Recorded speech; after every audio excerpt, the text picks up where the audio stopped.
জয় গুরু। সকলে কেমন আছেন? পরমপিতার দয়ায় আশা করছি সকলেই ভালো আছেন। আজ চলুন শুনে নিই একটি অপূর্ব সুন্দর ইষ্ট আলোচনা। এটি শুধু ইষ্ট আলোচনা নয়, এটি পীযূষ কান্তি দাস মহাশয়ের মনের অভিব্যক্তি। কিভাবে তিনি আমাদেরকে ইষ্টের আলোচনা শোনাচ্ছেন এবং একটি শিক্ষকের ন্যায় যেভাবে একটি শিক্ষক সবাইকে বুঝিয়ে দেন, উনি ঠিক তদ্রূপই বোঝাচ্ছেন একজন কলেজের প্রফেসরের মতো। কথা দিচ্ছি খুব ভালো লাগবে, মন দিয়ে শুনবেন। তীরের ছিদ্রে এক নামগন্ধহীন ফুটিয়াছে ছোট্ট ফুল অতিশয় দিন। ধিক ধিক করে তারে কাননের সবাই, সূর্য উঠি বলে তারে ভালো আছো ভাই। রবীন্দ্রনাথ ঠাকুরের উদার চরিতা নাম। বুঝলাম কি?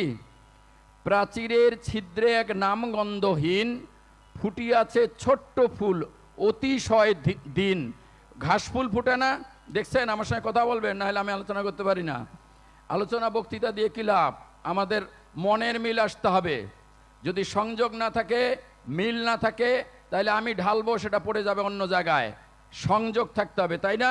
আমরা একটা গান শুনেছি না, পাগল মন রে মনে কেন এত কথা বলে। মনে মনে মিল না হলে মিলবে না ওজন। শুনছি? মাথা ঝোঁকায়েন না, শুনলে বলেন শুনি নাই।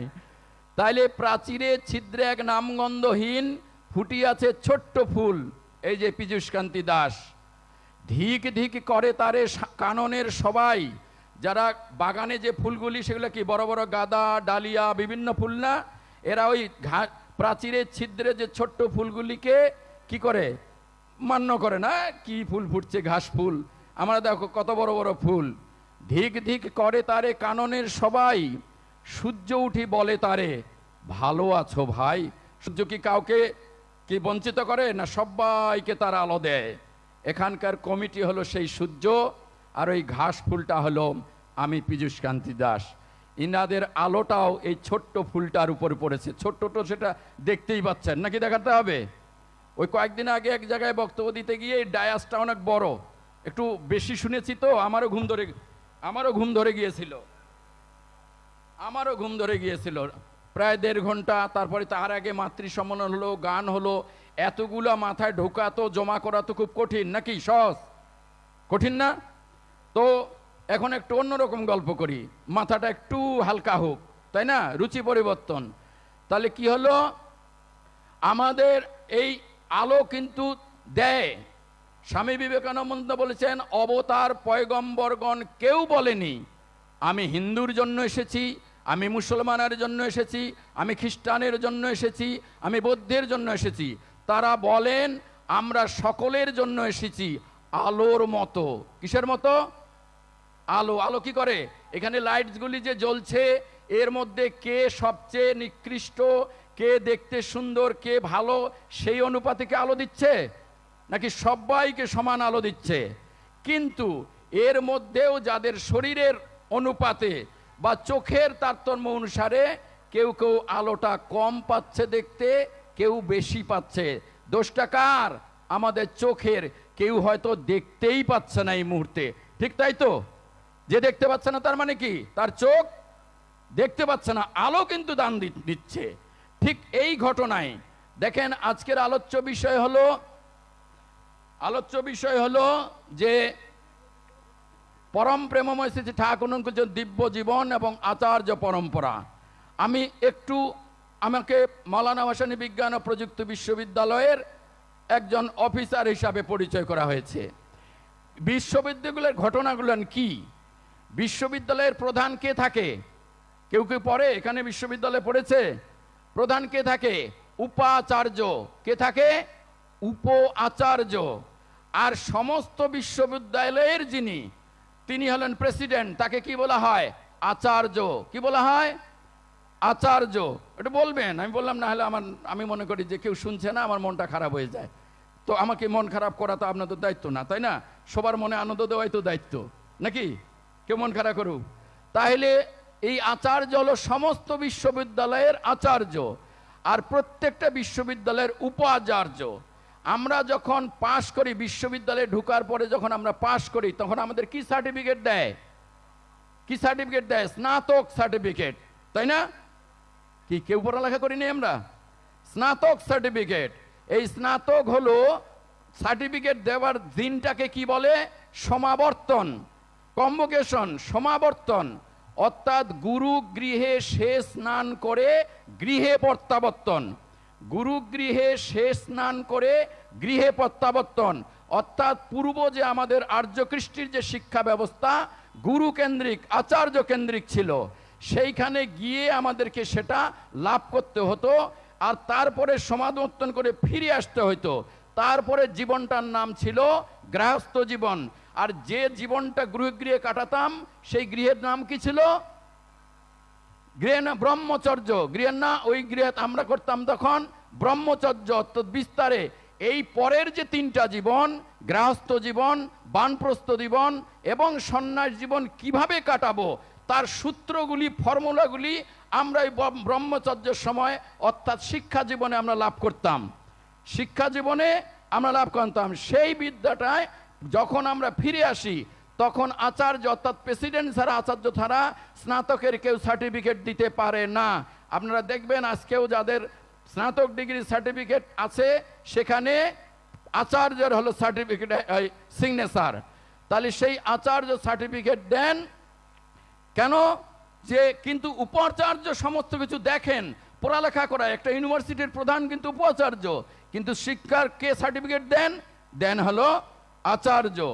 এই আচার্যের কাছে সার্টিফিকেট নেওয়ার দিনে আমাদেরকে তিনি উপদেশ দেন, সেই উপদেশগুলো হলো বেদে।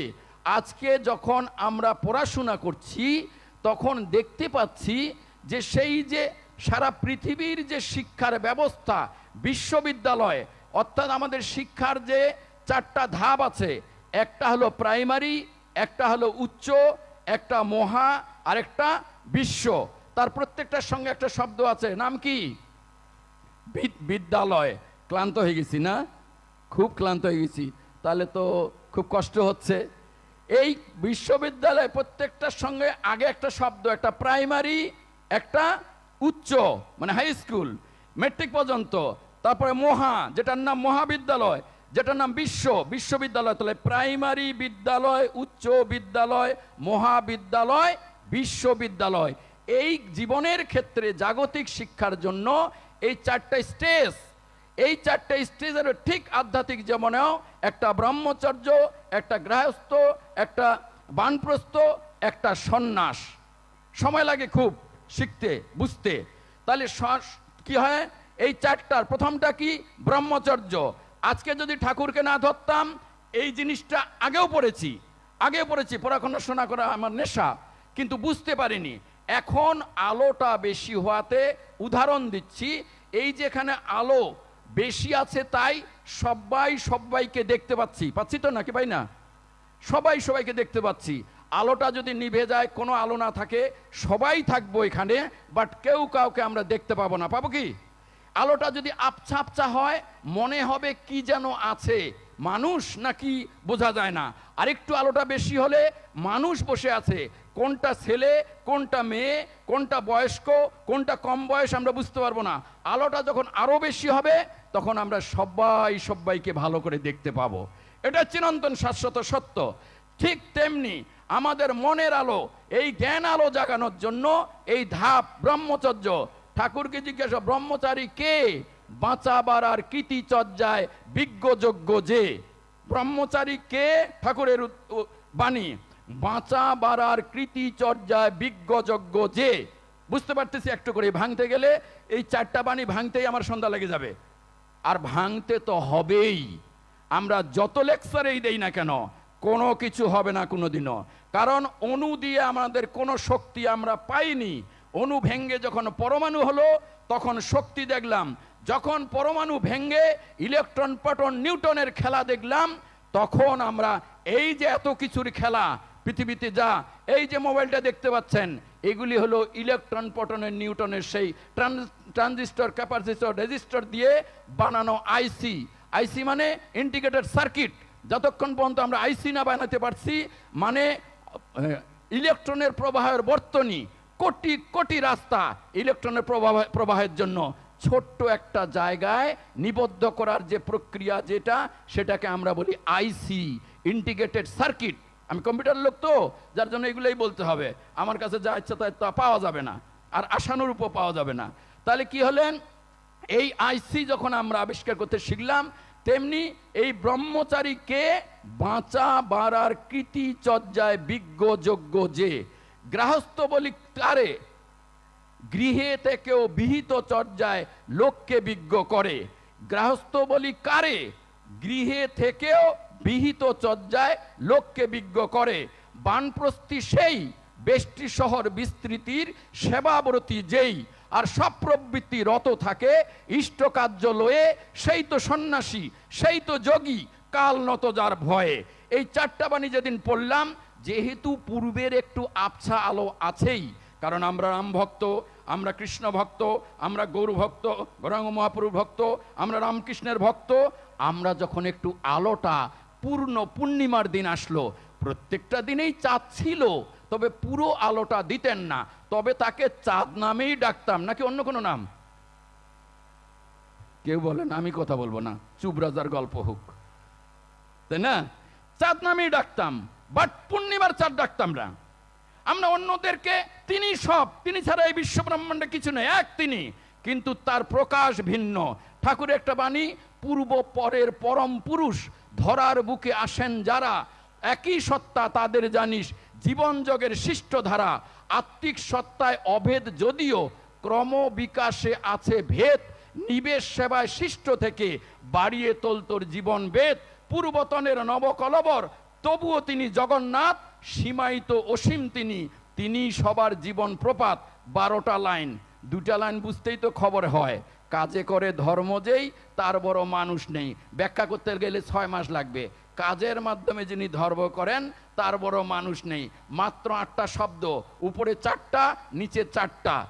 ব্যাখ্যা করতে গেলে ওই যখন ইলেকট্রন পটঙ্গের খেলা শুরু হলো, তখন পারমাণবিক বোমার, মাত্র পারমাণবিক বোমার একটা বোমা ছাড়লে অন্তত কয়েকশো কিলোমিটার পর্যন্ত জ্বলে পুড়ে ছাই হয়ে যায়। তাহলে আমরা এবার পারমাণবিক বোমার যুগে আছি। কি জাগতিক কি আধ্যাত্মিক, দুই দিকেই। কিন্তু বোমা তৈরির ব্যবস্থা তো জানতে হবে, নাকি এমনি এমনি হবে? ফর্মুলা জানতে হবে। এই ফর্মুলা যিনি দেন, যা দেন, তাকে বলা হয় গুরু।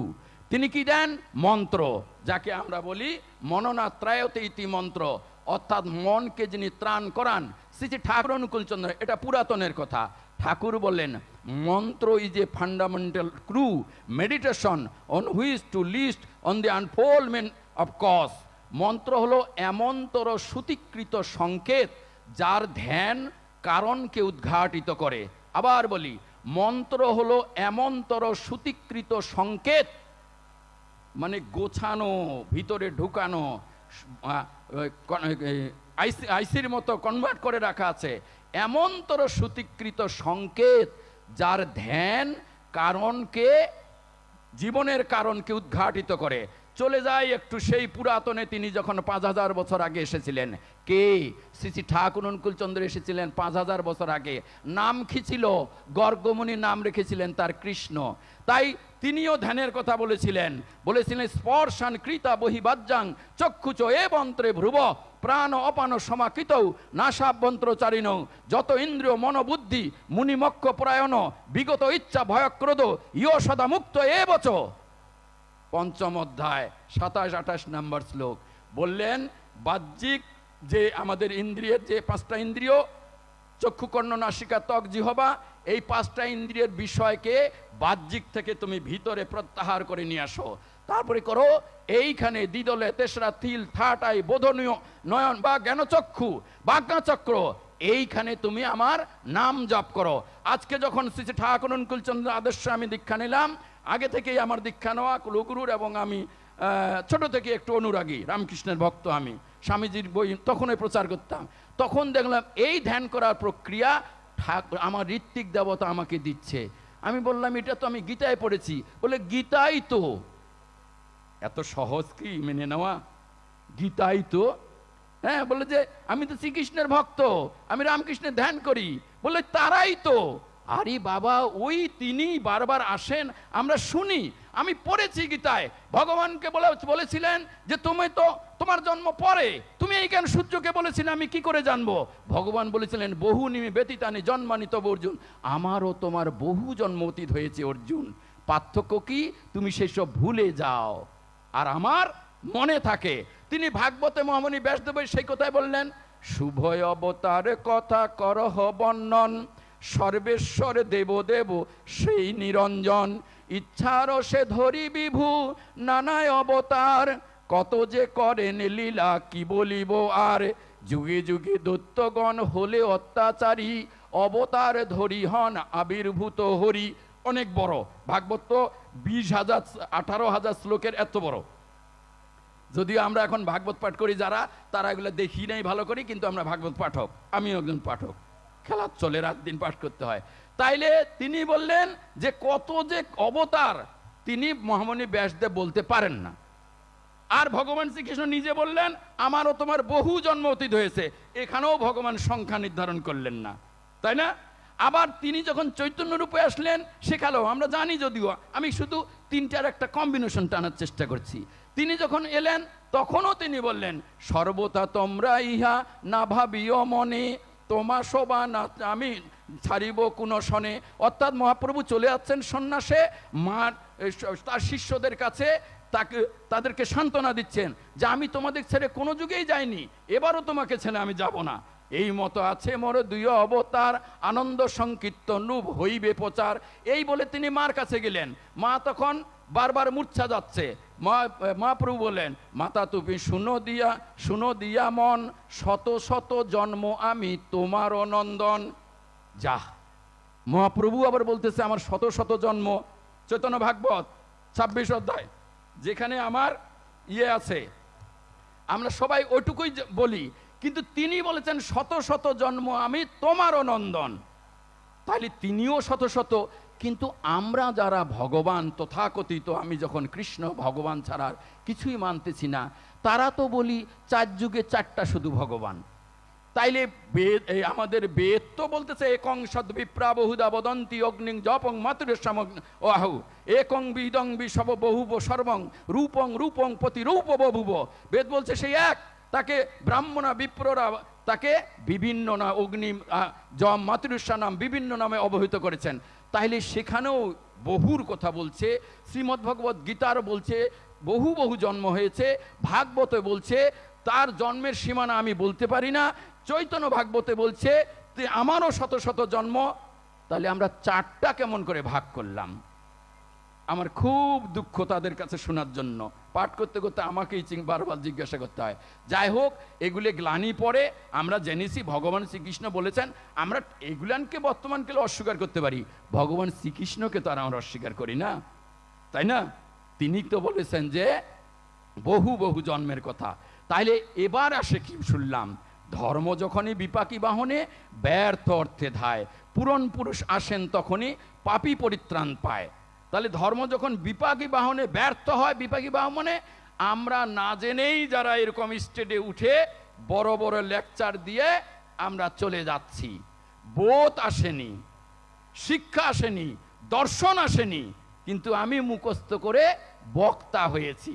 এরা যখন ধর্মকে বহন করে তখন ওই যে মীরাবাইয়ের যেটা মা গাইতেন, বড় মা কি বলছেন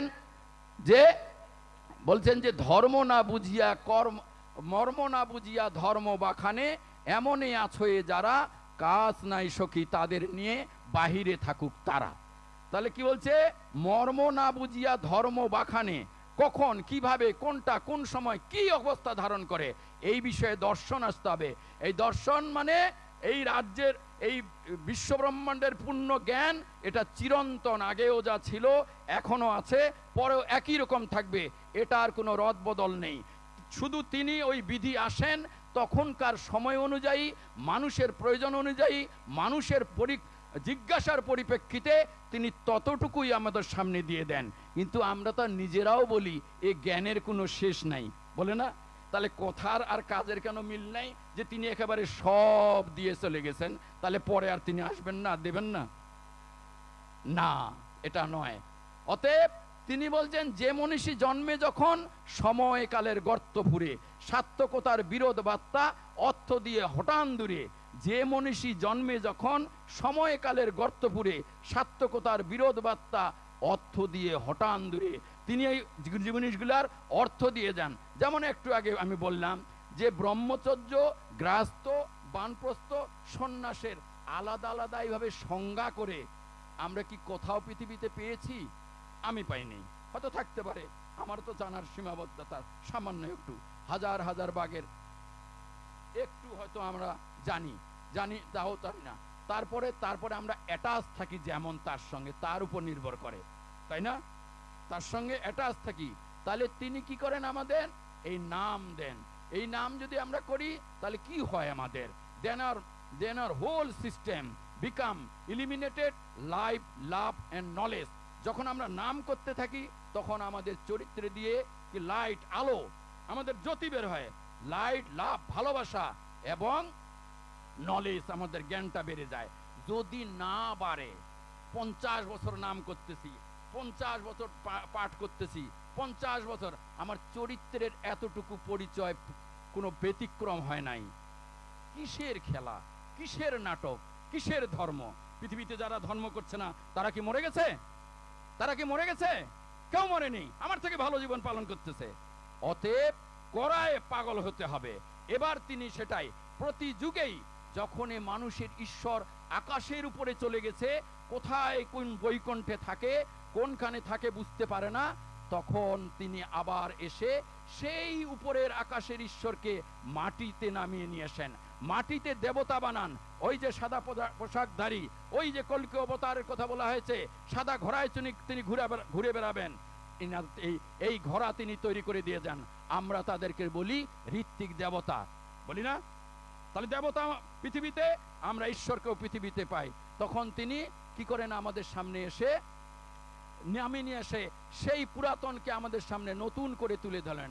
পুরাতন নতুন বলে কিছু নেই, পুরাতন নতুন বলে কিছু নাই, চিরন্তনেই সত্য এক সময় এক, কিন্তু প্রকাশের ভিন্নতা মাত্র। পুরাতন, রবীন্দ্রনাথ ঠাকুর বলেছেন, কি বলেছেন? আরম্ভ শেষ, শেষ কহে একদিন, সে একদিন সব শেষ হবে, হে আরম্ভ বৃথা অহংকার তবে। আরম্ভ কহে ভাই, যেথা শেষ হয় সেইখানে পুনরায় আরম্ভ উদয়। রবীন্দ্রনাথ ঠাকুরের দুইটা মাত্র, আরম্ভ ও শেষ, ছোট্ট দুটা লাইন। কি বলছে? শেষ কহে একদিন সব শেষ হবে, হে আরম্ভ বৃথা অহংকার তবে। আরম্ভ কহে ভাই, যেথা শেষ হয় সেইখানে পুনরায় আরম্ভ উদয়। তারপর আবার শুরু হয়ে যায় না? কেন আজকে এই যে শেষ হচ্ছে আলোচনা সভা শেষ হবে, শেষ কি হবে? আর কয়েকটা নিমন্ত্রণ তো আমরা পেয়ে গেলাম, আরো আলোচনা হবে, তাই না?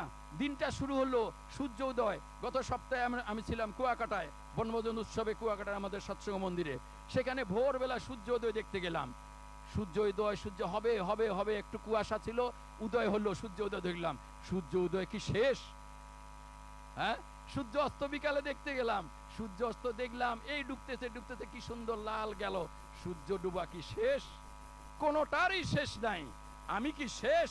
আমি ছিলামে না, মাতৃগর্ভে আসলাম, জন্ম হলো, করছি বাল্য থেকে, কি হচ্ছে যৌবনে আসলাম, বার্ধক্য আসলাম, চলে যাব। আমি কি শেষ? আমি কি শেষ? না, শেষ নয়। কি সুন্দর সুশৃঙ্খল সবকিছু পৃথিবীতে করাই আছে, শুধু জানতে হবে, বুঝতে হবে। এই জানা বুঝার উপায়টি কি? জানতেই যদি চাস, আলস্যহীন অনুরাগে জ্ঞানীর পানে ধাস। কার পানে যেতে হবে? জ্ঞানী। আমাদের জানাটা কিভাবে আসে? অজানা থেকে জানা আসে। আমরা যেটা জানি না, মন দিয়ে শুনি, আমরা যেটা জানি না, আমরা কিন্তু জানি না যে এটা আমরা জানি না। কেমন বোঝা যাচ্ছে কি? আমরা যেটা জানি না, ওটা কিন্তু আমরা জানি না যে ওটা আমরা জানি না। কেউ যখন ওটা জানিয়ে দেয় তখন বুঝতে পারি, ও এটা তো আমি জানতাম না। কখন জানলাম? জানার পরে জানলাম এটা আমি জানি না। মনে করেন একটা ধাঁধা ধরা হলো, যদুর মায়ের 3 ছেলে, একটা নাম হলো 1 কেজি, একটার নাম হলো হাফ কেজি, আর একটার নাম কি বলেন? যদুর মায়ের 3 ছেলে, একটা 1 কেজি, একটা হাফ কেজি, আরেকটার নাম কি? 1.5 কেজি না, 2 কেজি না, না, আরেকটার নাম তো যদু। আমি তো বলছি যদুর মায়ের 3 ছেলে, কিন্তু মাথাতেই আসতেছে না। ও এটা তো জানতাম না, তার মানে জানতাম না যে এটাও জানতাম না। তাহলে অজানার পরিমাণ কত? অজানার পরিমাণ কত? অজানার পরিমাণের কোনো সীমানা নাই, জানার পরিমাণটা আমাদের নির্দিষ্ট। এই জানার পরিমাণটা যখন আমরা জানতে জানতে বুঝতে পারি অজানা যে কত আছে তা আমি জানি না, অজানা যে কত আছে তা আমি জানি না, তখনই হয়তো আমরা নিউটনের মতো বলে আসি যে আমি জ্ঞান সমুদ্রের কেবল নুড়ি কুড়াচ্ছি, সমুদ্র তো থেকেই গেল। কখন বলি? অনেক জানার ফলে। কিন্তু এখন এই যে আমার মতো পীযূষ কান্তি দাস 2-4টা ঠাস ঠাস করে সংস্কৃত বললাম, 2-4টা আবার ইংলিশও বললাম, আবার 2-4টা ঠাকুরের বাণীও বললাম, ভাব দেখাচ্ছি আমি না জানি কত জানি। জানি না যে, সেই জন্য অল্প বিদ্যা ভয়ঙ্করী, কোথায় কোথায় ডিকশনারি। আমরা একটু করে শিখেই খালি বারবার ঝাড়া শুরু করে দেই যে আমি মুই কি হনুরে, মোর বাবা হলো চকিদার। হ্যাঁ, চকিদারের ছেলেবেলের এরকম অহংকার, তাই না মা? আগে ছিল না? তাহলে আমরা এরকম কি করি? নিজের মধ্যে নিজে অহং তৈরি হয়। এই অহংবোধ যতক্ষণ পর্যন্ত থাকবে ততক্ষণ আমাদের কিচ্ছু হয় নাই। এতটুকু অহংকার থাকলেও তার স্বর্গে ঢোকার কোনো অধিকার নেই। আর আমরা অহংকারে এত ভর্তি, এত ভর্তি, এত ভর্তি, যার জায়গায় নাই। ঠাকুর একদিন আবেগ ভরে বললেন, আমি তোদের কাছে কিচ্ছু চাই না, শুধু তোদের একটু ভালোবাসা চাই। তোরা মুখ ভার করে থাকলে আমার বুকটা ফেটে যায়। আজে বাজে জিনিস দিয়ে তোর মনটা যদি, অন্তরটা যদি ভরে রাখিস, তাহলে আমি বসবো কোথায়? আমার জন্য একটু জায়গা রাখিস। কথা শুনে গেছে? কথাটা ভালো? ভালো নয় শুধু, কি আবেগ ভরা। ঠাকুর যে কথাগুলি বলতেন, আমরা যে কিছুই জানি না, আমাদের মুখের যে মধু পর্যন্ত একটুকুও নাই, রসকস কিচ্ছু নাই, তারপরেও তার বাণীগুলা বললে মনে হয় কত ভালো, কত হৃদয় বিদারের কথা।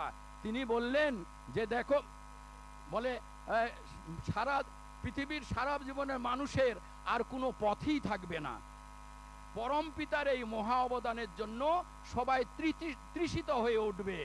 দেখবেন আপনাদের অপ্রস্তুতির জন্য তখন কেউ যেন বঞ্চিত না হয়। আবার বলি, একটু মন দেই, যে কটা মানুষ আছে, গ্যাঞ্জাম তো সবার তো কাজকর্ম আছে, চলে যাচ্ছে যাচ্ছে যাচ্ছে, যে কটা আছি একটা বসে থাকলে ওইটাই লাভ, যদি বুঝতে পারি। কি বললেন? কি বললেন? পৃথিবীর যে গতিক দেখতেছি তাতে সারা দুনিয়ার মানুষের আর কোনো পথই থাকবে না। মানুষকে এই পরম পিতার এই মহা অবদানের জন্য সবাই তৃষিত হয়ে উঠবে। তৃষ্ণা কখন লাগে? তৃষ্ণা হলে কি খেতে ইচ্ছা করে? জাগতিক তৃষ্ণা হলে কি খেতে ইচ্ছা করে বলেন একটু? জল। আর আরেকটা তৃষ্ণা আছে, অন্তরের তৃষ্ণা। এই তৃষ্ণা বাঁচাবার, আর মানুষের সুখের জন্য, দুঃখের বিরুদ্ধে সুখের জন্য, ভালো থাকার জন্য, আনন্দের জন্য মানুষের মনটা আকাঙ্ক্ষিত হয়, তৃষিত হয়ে পড়বে। ঠাকুর বললেন আপনাদের অপ্রস্তুতির জন্য, আপনার অপ্রস্তুতির জন্য কি হবে? আপনি এই কেউ যেন বঞ্চিত না হয়। তার মানে আমাদেরকে এখনই তৈরি হতে বলতে।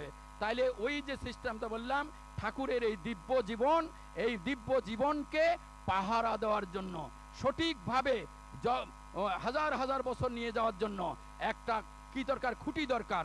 সেই খুঁটি হিসাবে রাখলেন আচার্যদেবকে, যিনি আমাদের ভুল ভ্রান্তিগুলি ধরিয়ে দিতে পারেন। আমাদের একটা গন্ডগোল লাগলো, কিন্তু এটা সমাধান কি করে হবে? তখন আমরা যার কাছে যেই, তিনি বলেন আমার কাছে যারা আসে তাদেরকে আমি হাত ধরিয়ে ঠাকুরের কাছে পৌঁছে দেই। আজকে সেই আচার্যদেবকে রাখলেন তিনি। এ কথা শাস্ত্রেও আছে, এই কথা শাস্ত্রেও আছে, বিনা দীক্ষাং ন মক্ষঃ সাদুত্তং শিব শাসনে। এটা কুলার্ণব তন্ত্রের শিবের উক্তি। বিনা দীক্ষাং ন মক্ষ সাদুত্তং শিব শাসনে সাচার বিনা আচার্যং ইতি আচার্য পরম্পরা। বলে যে দীক্ষা ছাড়া মুক্তি নেই, শিবের কথা, কুলার্ণব, দীক্ষা ছাড়া মুক্তি নেই, আচার্য ছাড়া দীক্ষা হতে পারে না। আর তাই এই আচার্য পরম্পরা শাস্ত্রে নির্দিষ্ট। এটা হলো শিবের উক্তি, শিবের আজ্ঞা। শুধু সজ্জন মণ্ডলী, সময় কিন্তু রয় না বসে, চলছে কেবল বিরল। করণীয় যা এক্ষুনি কর, ভবিষ্যতে যদি চাস সুফল। অতএব সময় আমাদের জন্য থেমে থাকে না, আমাদের দ্রুত এগোতে হয়। জীবনটা নির্দিষ্ট, তাই জীবনটাকে আমাদের পরিপূর্ণ করার জন্য যদি আমরা তাকে ডাকি, এক সময় হয়তো আমাদের অন্তরে সেই ভবা পাগলার মতো গান হলে, তুমি পাপ তুমি পুণ্য সকলই তোমারই দান, আসন পেতেছি ঠাকুর হে মহামানব প্রাণ, খেলিছ পুতুল খেলা হাসে তাই ভবা পাগলা, চূড়ান্ত চালাক তুমি, চূড়ান্ত চালাক তুমি আছো মিশিয়া। তাহলে দেখেন তাদের মধ্যে কি ভাব এসেছে, তারা কিভাবে সবকিছু দেখতে পাচ্ছেন। আপনাদের সকলের মঙ্গল প্রার্থনা করছি। জয় গুরু।